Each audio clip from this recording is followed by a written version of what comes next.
What's up, everybody? I'm Jeremy Schumacher. I'm a licensed marriage and family therapist. I'm the Jer in Wellness with Jer. And today we're going to talk about a thing that I've been waiting to talk about since I started the channel. We're going to talk about superheroes today. So, back in the day when I was still in higher ed, one of the things I started but did not get the opportunity to finish was I created a class called Superhero Psych. And we were going to study kind of some psychological concepts through the lens of superhero stories, look at how superhero stories tell us about the human condition and about mental health. Superhero stories definitely have a lot of things in common with mental health. So there's a lot to explore kind of there. So we're going to talk about a story, a comic book series, a graphic novel, as it were, today that I really like. I credit it as kind of the comic book that got me back into comics seriously.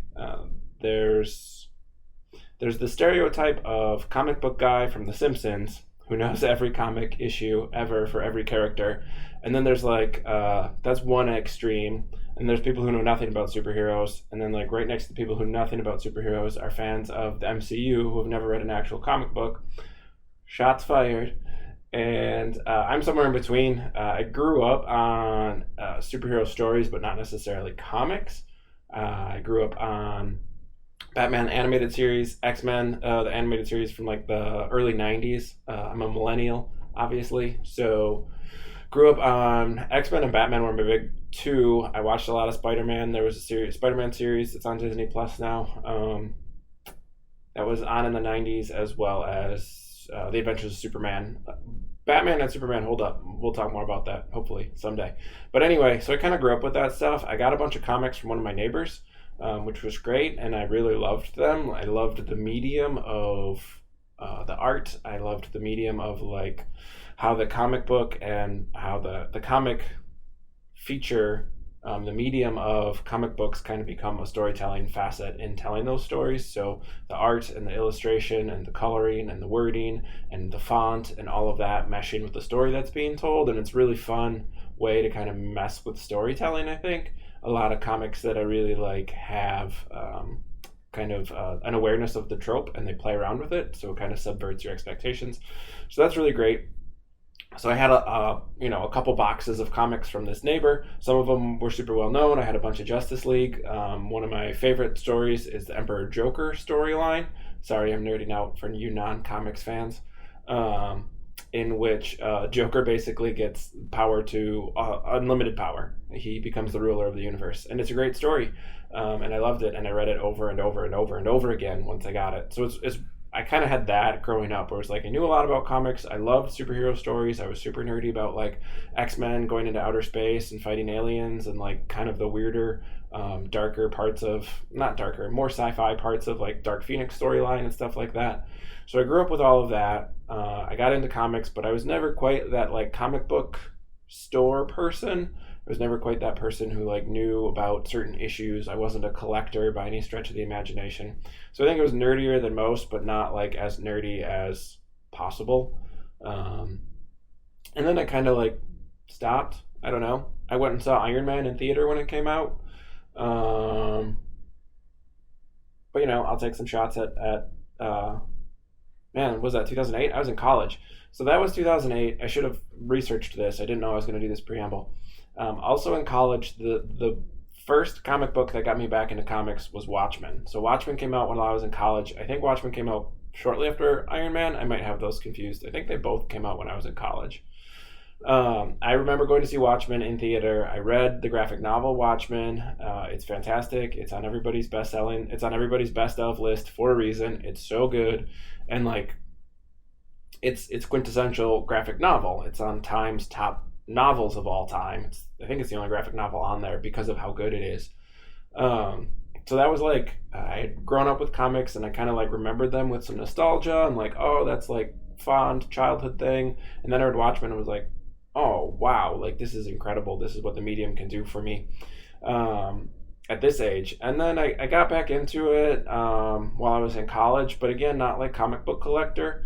So then around this time, when this story came out, the story I'm finally going to talk about, we will go back to Watchmen. It was going to be a whole multi-week chapter in my superhero psych class, so a lot of things to say on that.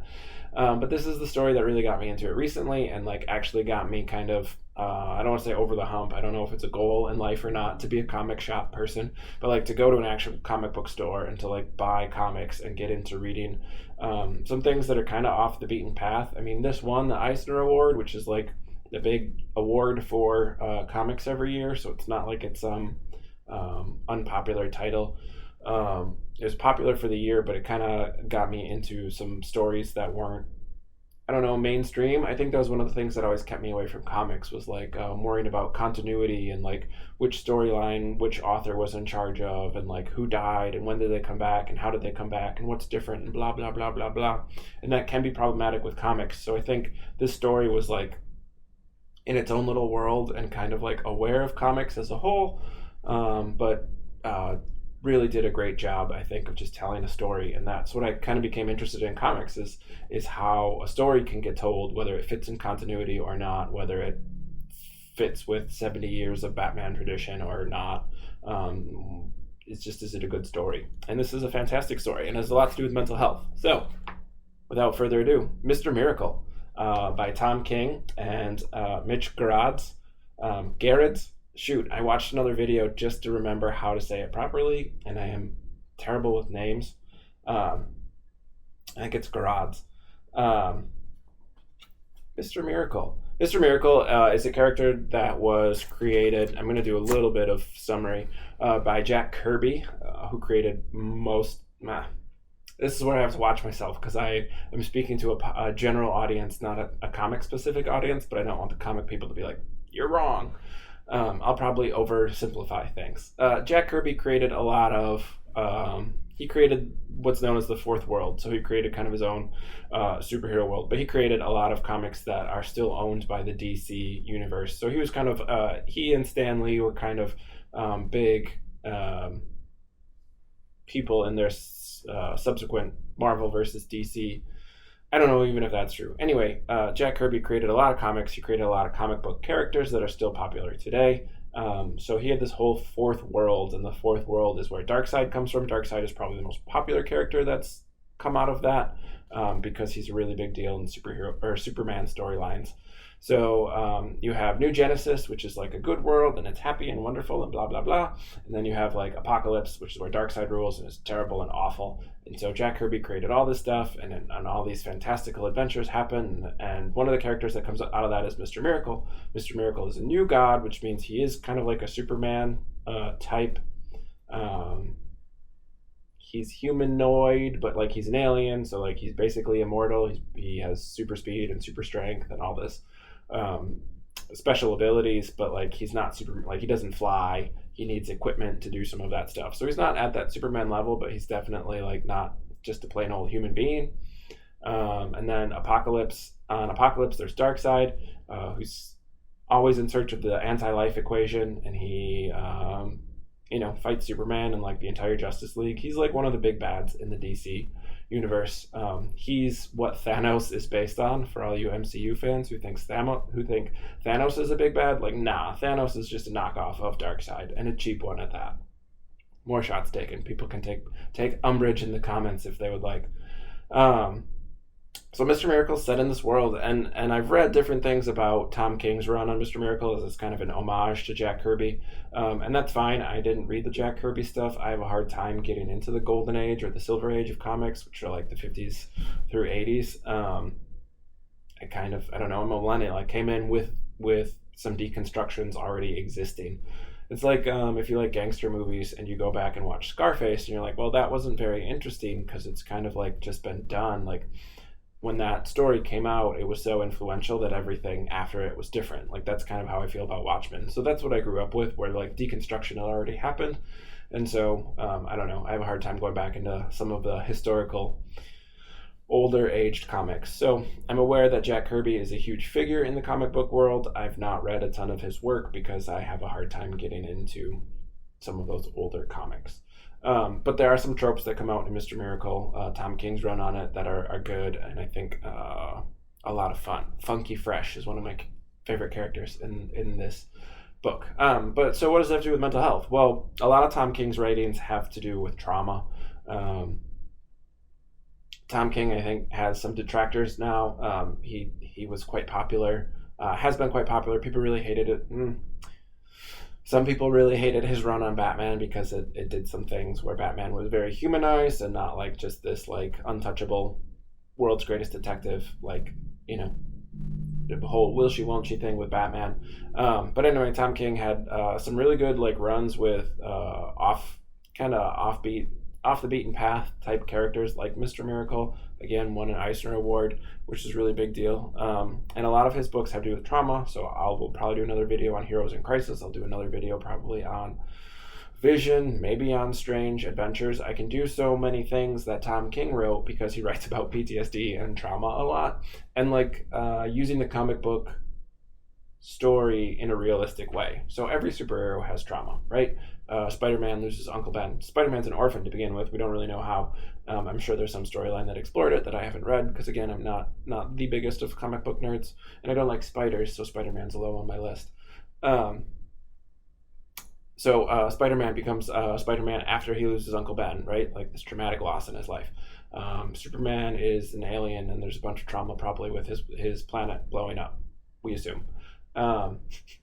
Obviously, that gets explored in a bunch of different stories. Batman has his parents murdered right in front of him, obviously creating trauma.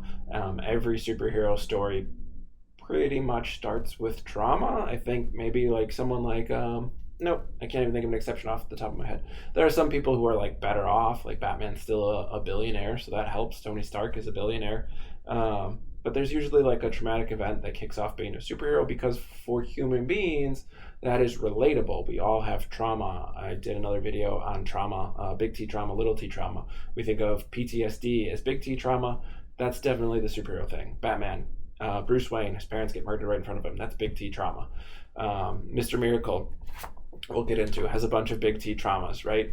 He was raised so I'm getting ahead of myself. Big T traumas. Also depression, suicide attempt in this story. That's pretty... It's right away at the beginning of the story, and then it's there, but it's very rarely talked about. So I think, like, again, that's pretty realistic take on how something like suicide is handled within families and within culture. So there's a bunch of different things. You can basically look at any superhero story and say trauma. So I'm going to try and not do that by saying like, oh, clearly this is trauma. There's trauma in pretty much every superhero story, but part of the reason there's trauma in every superhero story is because we all have trauma. It's one of those things that I keep coming back to, and like as I've done therapy for almost 15 years now, like I've come across to like doing more and more trauma training. I'm certified in religious trauma now, specifically because it's one of those things where like, right, everybody has trauma. Like you can't do therapy in a non-trauma informed way. You can. A lot of people are doing it, but they're doing it poorly, which is why so many people still have bad experiences with therapy and why so many people get bad diagnoses, because we don't know what we're doing trauma.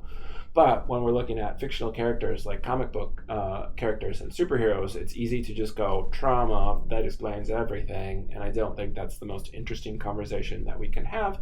But I will highlight when I think a superhero story does a really nice job of a realistic aspect of trauma, which I think, for the most part, Tom King does a pretty good job of writing trauma in a realistic way. I watched one of my transcripts for my videos and I say way too much, so working on it.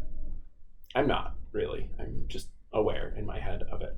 So, we talked a little bit about the fourth world. The book starts with... shoot, now I said it, and it's going to bother me every time I say or the rest of the video. The story starts on in the fourth world with New Genesis and Apocalypse locked in this battle that's going nowhere, right? Huge losses on both sides. The High Father, who's the leader of New Genesis, meets with Darkseid, who's the leader of Apocalypse, and they switch sons. So Darkseid gives his son to the High Father to be raised on New Genesis, and High Father gives Darkseid his son to be raised on Apocalypse.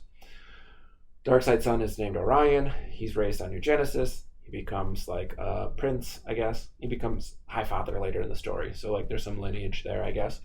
But he's raised like with love and support and all this good healthy stuff. And our hero, Mr. Miracle, who's known as Scott Free, who's only named after the fact, right? As a baby, he's given to Darkseid, and then Darkseid is trying to take over the universe, right? So he doesn't have time to raise a kid. So he gives his kid to Goodness Granny, Granny Goodness, who's an awful character and just traumatizes children, and her whole job is to torment people. And she's a kind of a horrific character. And so she just tortures this child over and over again, and he's named Scot-Free because he keeps trying to escape. He keeps trying to get away scot-free, as it were. So Jack Kirby's work has a lot of kind of terrible puns and tropey type stuff. But it's like saying Tolkien and Lord of the Rings is tropey. Like, the tropes exist because of the work that person did. So it's not like he was writing in a very trope-filled way. He wrote in a way that was so good and so popular that it became the trope. So, so kind of like these stereotypes or these tropes common in comic books started through a lot of this stuff. So one of the other things that I really liked, and I talk about Funky Flash, Funky Flash is a character who like announces things. So I'm jumping all over the place. Sorry, people don't like learning rules from me when we play board games because I jump all over the place. Blame it on my ADHD. Funky Fresh kind of introduces the chapters, and he introduces Scott Free, who becomes a famous escape artist.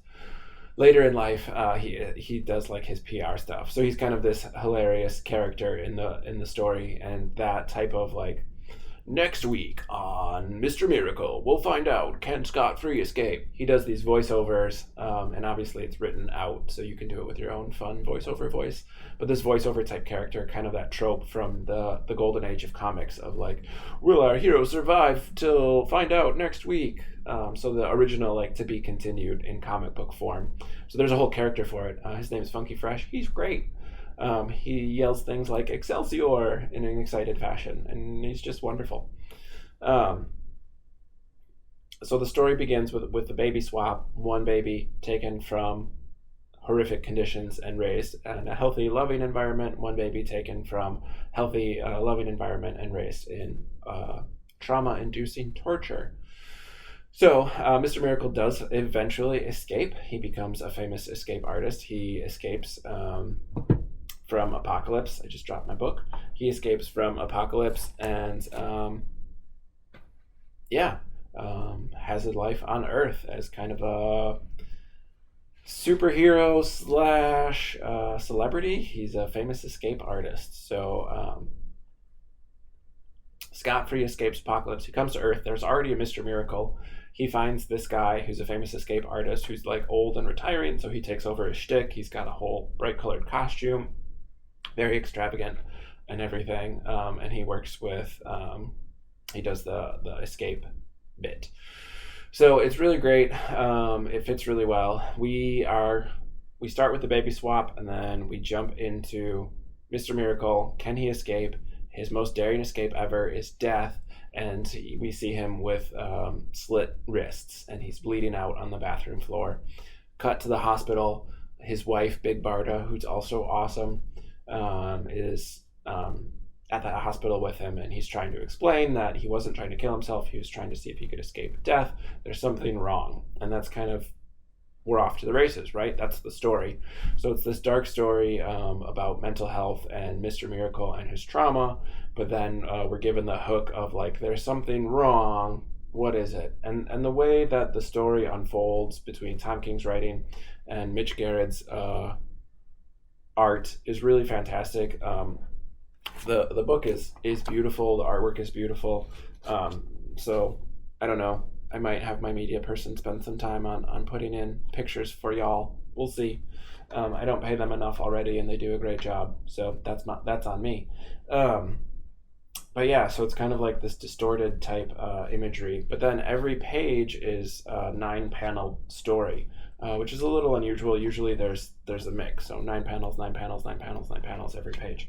So usually comic books will mix and match the page layout to keep the reader's eyes from getting bored. But what this does in this story is it kind of draws us in as a reader and makes it a little claustrophobic. It's almost cage lines on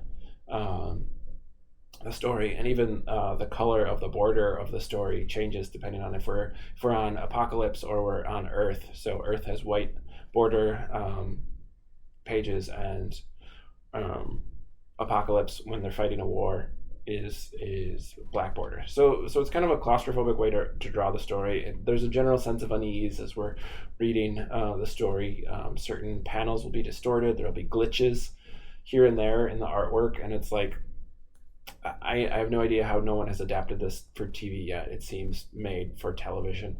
But it's really great. There's this like claustrophobic sense of like being stuck in the story and we're not sure what's wrong. And as an overarching theme, I love that around mental health. So somebody who has anxiety, somebody who has depression, somebody who's dealing with suicidal thoughts, somebody who's neurodivergent as opposed to being neurotypical, has this awareness that like something's not quite right. I work a lot with people who have ADHD. I have ADHD myself. One of the things I talk about is like you have a neurodivergent brain in a neurotypical world. Like it's the society isn't designed for your brain, and so there's this sense of something being wrong. And I think a lot of people who have mental health issues feel that like there's some awareness of like something doesn't fit.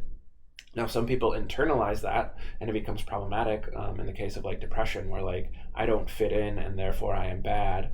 I think other things are like, sometimes you feel like your brain's broken. Sometimes you are aware that society is broken, which I think is a healthy place to land. It's kind of dark and nihilistic, but I think accurate. And so we have this hook in Mr. Miracle of like something's not right. We have this trauma that unfolds both between Mr. Miracle's childhood, in which he's abused and traumatized and not given any love, and for psychological concepts there, we think of famous psychological stories where a monkey was given a stuffed monkey to live with, a baby monkey was given a stuffed monkey or a wire, a monkey shape that was made out of wire but had no warmth to it, no body to it. It was just wire outlines, and like that monkey died. And like we shouldn't do experiments that kill animals, but like not having any warmth, not having any love, not having a nurturing environment when we're growing up does bad things to us. Like we can literally die from it.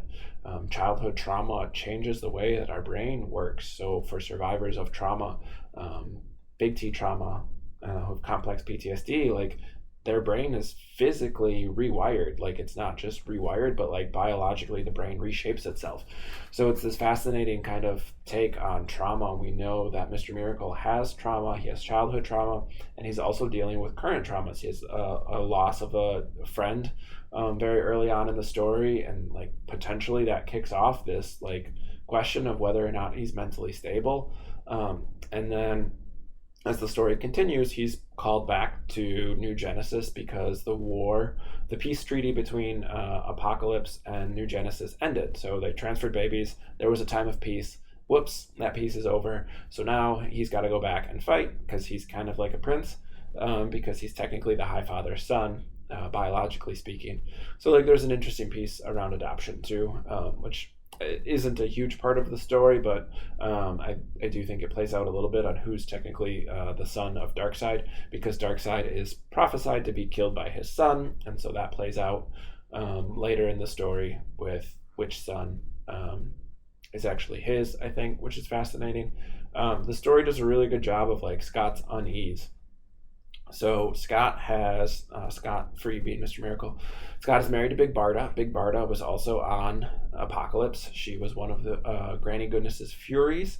The Furies are like, bad guys. I think in the Superman series that I grew up on, the Furies make an appearance once or twice. Darkseid's a big bad. So the Furies are bad guys. Big Barda actually like falls in love with Scott as he's continuing to try and escape over and over again, and she is kind of enamored with his persistence.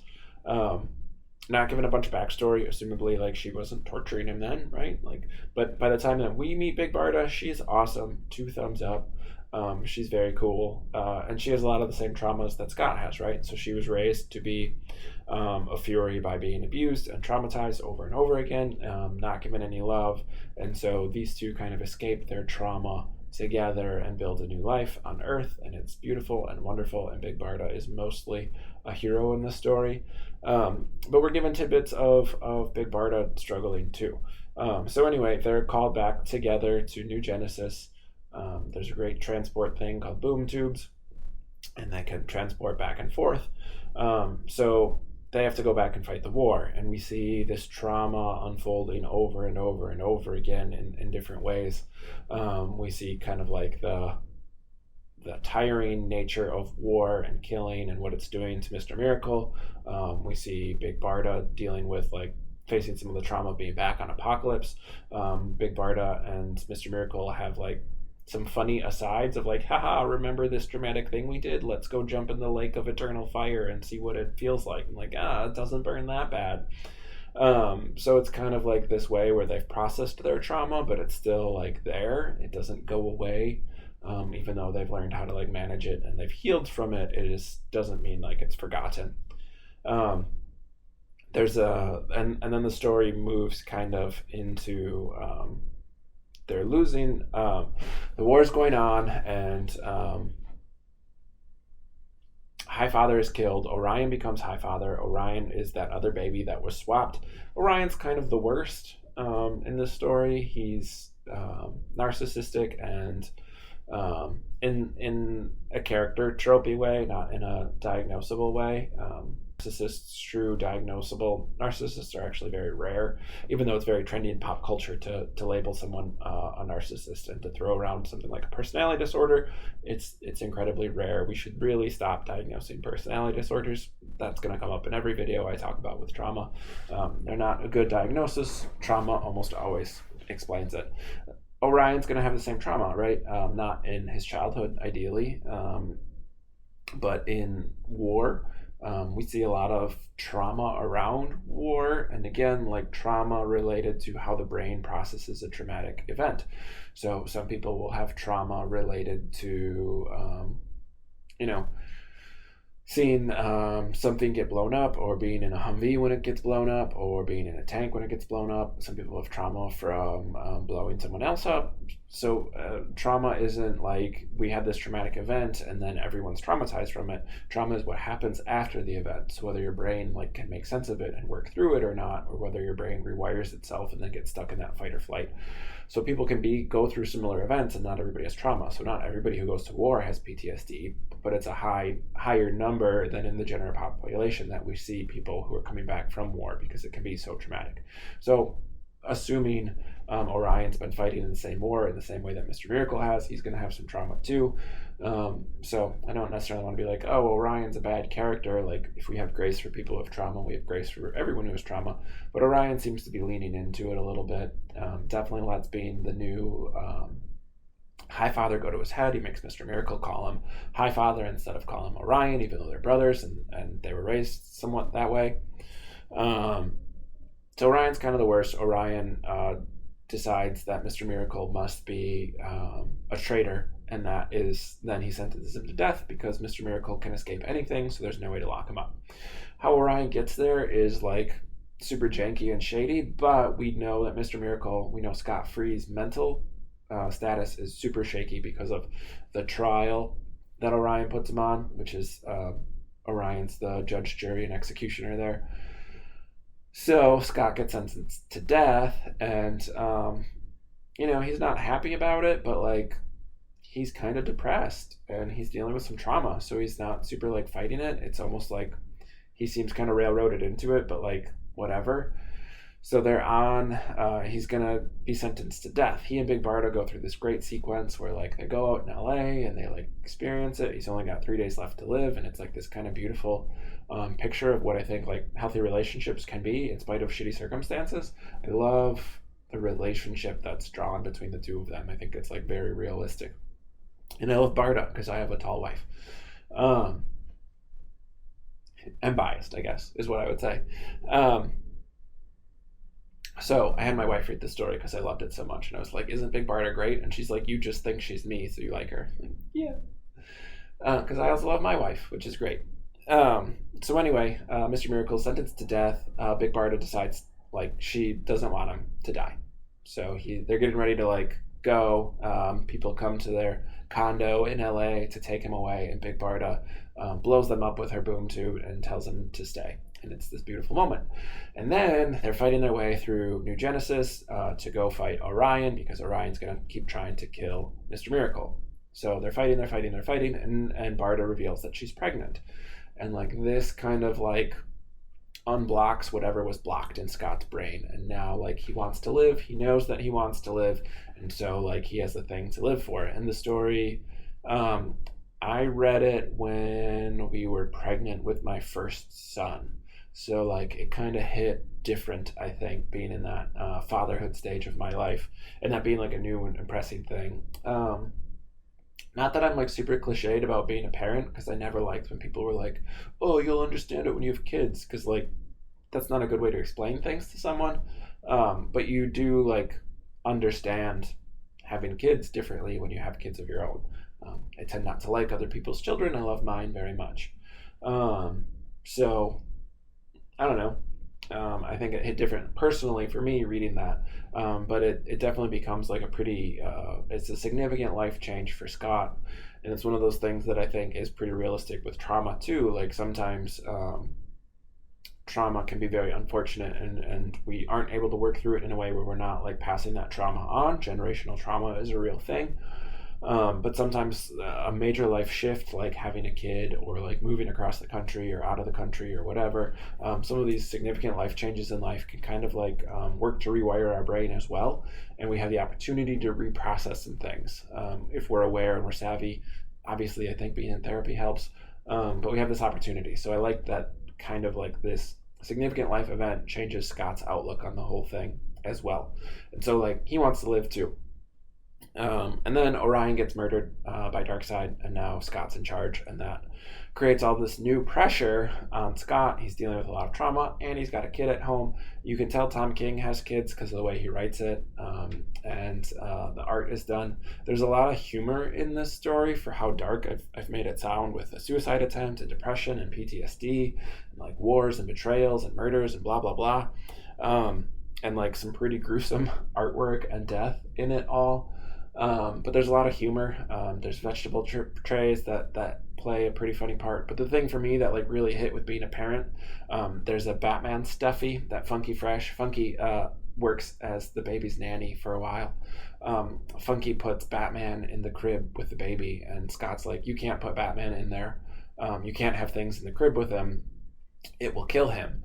And Funky's like, Batman doesn't kill babies. And Mr. Miracle's like, yes, Batman kills babies, in reference to this little stuffed Batman. And it's funny, and there's a funny callback to it later. And it's just like one of those weird like little things that if I would have read this story before having kids, it wouldn't have registered at all. But like, right, when you have kids, you're like, oh, like we can't put anything. Like, should we put a blanket on? I'm like, no, they'll strangle to death. Don't put a blanket in your kid's crib. And you're like, but what if they're cold? And like, you can't. And then like at some point you do, because they're old enough and it's safe.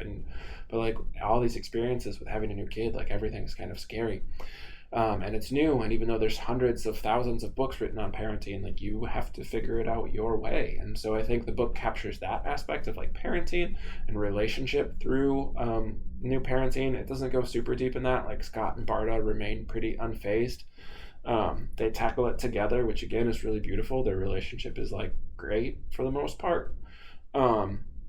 But one of the things that comes up in the story is like they never really address Scott's suicide attempt until it comes out where Darkseid offers to end the war if he can have his grandson. And it's kind of a jerk move for him to even call him his grandson.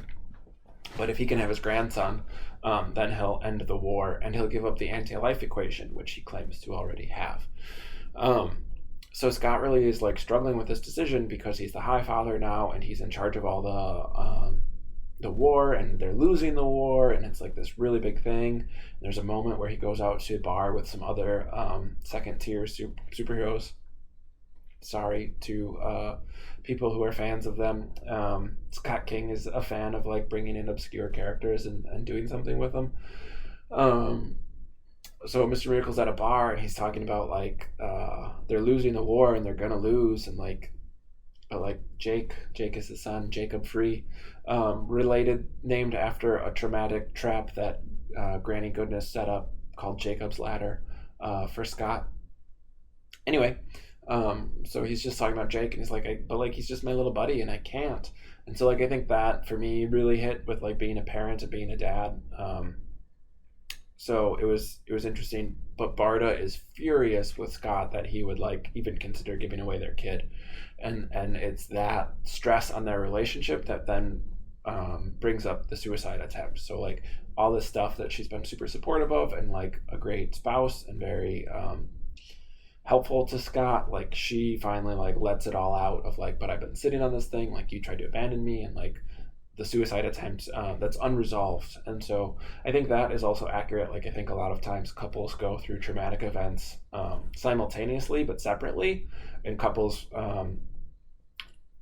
sometimes figure it out, sometimes don't. Couples that I see who are in therapy, we work it together, where they can process these things together. But I think it's really interesting how the book captures that aspect of being in a relationship and going through a traumatic event. They bond in some of the trauma. They have a mirror in their condo from Granny Goodness that shows all the cosmetic surgery and everything that's happened in their lives. It shows like their true forms. So it's like every injury they've ever had, and like you think of any time a superhero's been like shot or killed or whatever, and they like come back. So it's like all these injuries, and they're like horrific zombie-like characters in the reflection of this mirror. And we see that over and over again, where like they're bonding there, they're going through that simultaneously and together. And the suicide attempt is something they went through simultaneously but not together. So I thought that was really interesting take as well. And so yeah, they plan to take Jake, and they take him to Darkseid, and Jake bops his little nose. So like again, there's humor infused with all of this stuff. Like Darkseid is the big bad in pretty much most of the DC universe. Like he takes on the whole entire Justice League and beats them. So he's like this big bad, and here's this baby like bopping him on the nose. And it's all a ruse. They think they're gonna kill Mr. Miracle with some unstoppable weapon that Scott couldn't escape because he's an escape artist, and he can escape anything, and he finds this thing that he can't escape. So they think maybe it's strong enough to kill Darkseid, and it's not. And then they kill Darkseid with a blade made from Orion's body, because that way it's Scott, who's the son of Darkseid, who's raised by Darkseid, but also Orion, who's the biological son of Darkseid, killing Darkseid. So the prophecy is fulfilled, and then we kind of get the rug pulled out from under us. And Metron, who's like another new god, comes out and is like, but you're in the wrong place. And so we're kind of left on an Inception style ending of like, wait, like what's actually real in this? And so the last chapter of the book is Scott's kind of presented with these different realities. One is that he died. His suicide attempt killed him, and he died, and so he's in hell, and that's the apocalypse of the war, and it's never ending, and it's the worst. And one option is he died and he went to heaven, and like his life with Barda and Jake, and they're pregnant again, so they're gonna have a baby girl, and this is all wonderful, is heaven. And it's kind of this thing of like choosing your reality. And so Scott basically like is faced with like, this reality isn't real, there's another reality, and that's the comic book reality that shows like the Justice League and all of that stuff and continuity. And he picks like his life, he just chooses to stay with Barda and his kids, and like that's what he wants. And so it's fascinating. I think it's interesting. It kind of takes the comic book trope and like breaking the fourth wall. It's aware of its existence, and yet like plays around with it in a really fun way. It has a lot of like, I think, great and realistic things to say about mental health. I think reading it for me as somebody who's neurodivergent, like I responded a lot to like that sense of like something's wrong, or like not like being aware that something doesn't fit but not knowing what it was. And I think that's really powerful. And so like getting a proper diagnosis and like getting good support is really great. I think it shows how like helpful support is. And having a new child, like Funky Fresh is this nanny who just takes care of the baby all the time, and Funky's awesome, so it works really well. But like Scott goes through these losses and he doesn't really process them. Barda's really good support, but she can't be his only support. And so like this idea of like couples and relationships, and how do we find meaning, and what's our reality, and like what's the meaning of life? So there's the anti-life equation, and then there's a story that Funky tells Mr. Miracle about he and Jake coming up with a comic book, and there's a dog, and the dog's raised on a planet where no one likes dogs, but then the dog comes to Earth and it finds Jake, and Jake loves the dog, and so then the dog finds Batman or Superman, and Superman beats the big bad, and like it's a tiny comic book within this comic book, and it's like great. And Funky's like, so there you have it, like that's the meaning of life. And like Mr. Miracle's like, I should get a dog. And so like again, like it wrestles with these kind of heavy topics, but it never gets too like caught up in itself. I think people would criticize Tom King later in his run on a lot of stories as getting too caught up in himself. But like I tend to like his work because it's heavy on mental health stuff, and I like when my comic books attack the mental health stuff. Mr. Miracle wears great superhero shirts, so I rocked this shirt. Shout out to my wife who got this for me. He wears, I think, shirts that Tom King, he does like the DC JLA guys, but also some of the Tom King stories. So yeah, Mr. Miracle, I loved it. Like I said, it's kind of the story that got me into comics like seriously, and like going to a comic store and looking off camera here at my bookshelf on the other wall here, and like being like, yeah, most of those I got after I read this, with the exception of maybe Watchmen. So I love it. I think it's like a fascinating book around mental health. I think you could do a deeper dive in this. We're at like 40 minutes. So this is a pretty deep dive. I was planning to do a couple classes on it. So I probably could have drawn it out a little bit more, but I would have had like, interaction with students and stuff. So yeah, that's Mr. Miracle. I give it 2 thumbs up, 10 stars, 5 stars. What's my scale? I give it a 10 out of 10. It's an absolute must read if you're a fan of comic books or not. Like, I think it's great. I think it's a fantastic story. So you should read it no matter what. That's my review. Mr. Miracle, go check it out. Peace.